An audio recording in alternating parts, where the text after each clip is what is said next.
কার কার বাসায় এমন মানুষ আছে যে সবজি একদমই খেতে চায় না? আমার বাসায় তো একজন আছে, আর সে হলো আমার জামাই।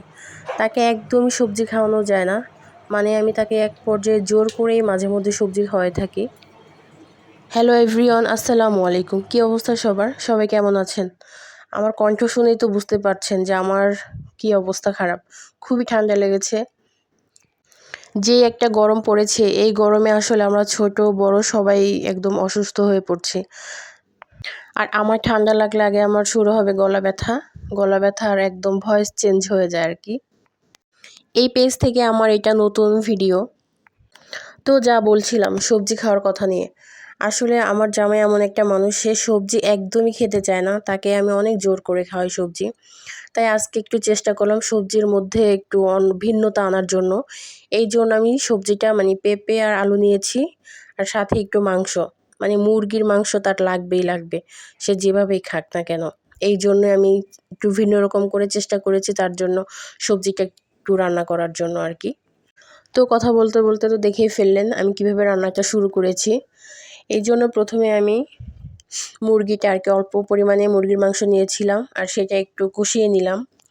নরমালি আমরা যেভাবে মুরগির মাংস কষাই সেইভাবেই, কিন্তু আমি এখানে মশলার পরিমাণ খুবই কম দিয়েছি। কারণ অতিরিক্ত মশলা ব্যবহার করলে তো আমার সবজির গুণাগুণটাই নষ্ট হয়ে যাবে। এই জন্য আমি কোনো পানি ইউজ করিনি, কারণ পেঁপে থেকে আসলে অনেকটা পানি বের হবে। এই জন্য মুরগির মাংসটা আমি একটু ভালো মতো কষিয়ে তারপরে পেঁপে আর আলুটা আমি এখানে ছেড়ে দিয়েছিলাম। তারপর এটা খুব ভালো মতো একটু কষালাম। কষানোর পরে দেখেন কতটা পানি বের হয়েছে। আর যদি পানি দিতাম তাহলে তো মানে একদম টক হয়ে যেত, খেতে কোনো স্বাদই আসতো না আর কি। আমি মাঝখানে একটু ঢেকে দিয়েছিলাম। এরপর মনে হলো একটু ডাল দেই। প্রথমে ডাল দেওয়ার চিন্তা ছিল না, তারপরে একটু ডাল দিলাম। ডালটা দিয়ে একটু ভালো মতো কষিয়ে নিলাম। ভালো একটু কষাতে হবে, তা না হলে মশলাগুলো তো ভিতরে যাবে না। একটা কথা কি জানেন, আমাদের বাসায় মানুষ হলো আমরা ৩ জন। তো আমার ছেলে তো অনেক ছোট, ও তো এতটা মশলাযুক্ত খাবার খায় না।